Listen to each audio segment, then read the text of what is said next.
Within ASUS Malaysia's latest slew of Tiger Lake laptops, we have this one, the VivoBook 15 K513EQ. And we've reviewed the VivoBook S and A series previously, but I would suggest you to hold off your purchase if you're thinking about those laptops, because I want to talk about this laptop in particular and why you should get this instead of those.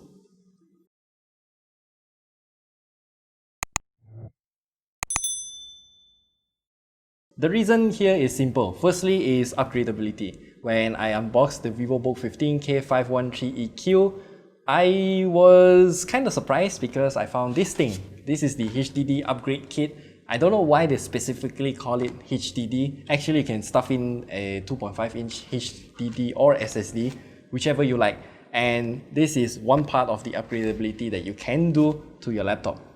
And then the second part that you can upgrade is the RAM. There's an empty sodium slot that you can slot in whatever RAM you want, and you can potentially expand it to how many gigs again? 8 gigs of it is soldered, so if you stuff in another 16 gigs, you get 24 gigs of RAM.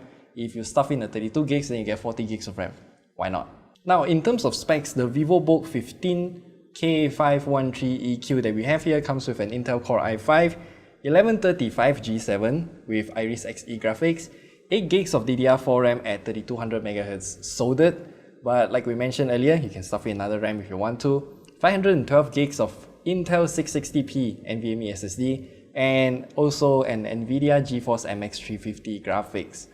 So my second point on why you should get this laptop is that both the internal GPU, the Iris Xe, and the MX 350 are working together. Not too sure why, but that's what's happening, and the performance that we got out of this laptop is just amazing.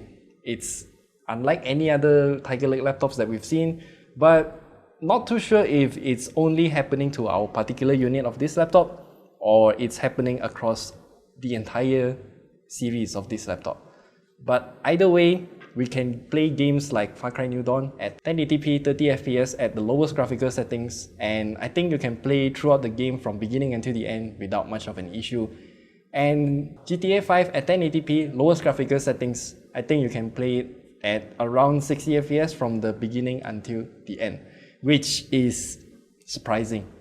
And other than that, this laptop has a pretty mediocre screen, I would say. It's a 15.6-inch IPS LCD screen, but I do realize the colors are a tad washed out. And as far as I can say, if you look at ASUS, the specs sheet for this laptop, it's covering like 40-something% NTSC color gamut. 45% NTSC color gamut coverage is equivalent to about 55 to around 65% sRGB color gamut coverage. It's not a one-to-one comparison, but it's around that range. And yeah, it's not really that good. What's actually quite nice about this laptop though is the keyboard. I don't really feel much of an issue typing on this keyboard. The travel distance is decent, but it just kind of feels like it could be a little bit springier than what it has right now. But either way, typing on this laptop keyboard is pretty okay. But I don't like the trackpad at all, because this trackpad is kind of sticky. The texture is not really that good, and it has some sort of dead zone. So if you want to do some micro adjustments to your cursor, you will have to move a lot at first so that the trackpad actually wakes up to detect your finger and then do your micro movement there. This is kind of frustrating to me, and knowing that ASUS does have good trackpads on many other VivoBooks laptops, I don't know why this laptop doesn't have that particular same trackpad. One redeeming point about the trackpad though is that you have a fingerprint scanner at the top right corner if you want to use that feature. And now about the ports. On the left side of the laptop here, you have double USB 2.0 ports, but on the right side here, we have quite a lot of ports. We have a micro SD card reader, combo audio jack, USB Type-C, a fast one, and then another USB Type-A, another fast port, and then full-size HDMI port, and then another DC jack.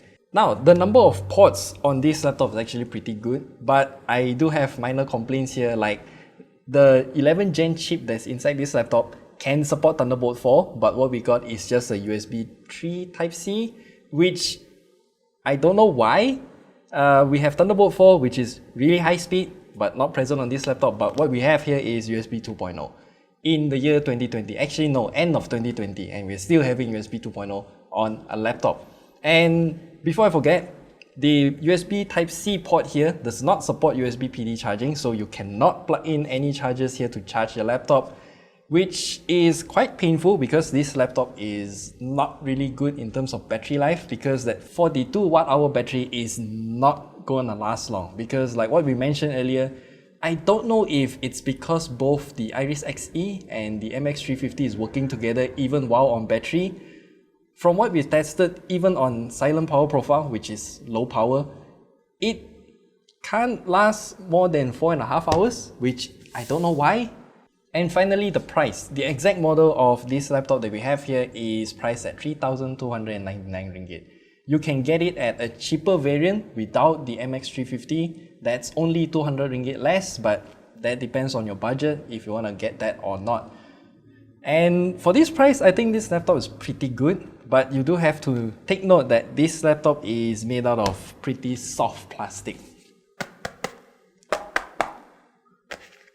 I mean, you're definitely getting what you paid for, but in terms of performance, if you really want that ultrabook thinness with pretty good performance, I would suggest you to take a look at this laptop and not the other VivoBooks, especially not the VivoBook A series. Just get the K513EQ. So that's all we have to share with you about this laptop right here. Pretty much loving this laptop so far, other than some minor complaints here and there, but for the price, yeah, I don't have any much to complain about. If you have any questions, leave them down in the comment section below, and we'll see you in the next video. Oh, by the way, I'm gonna stuff in a 1TB SSD here, because why not?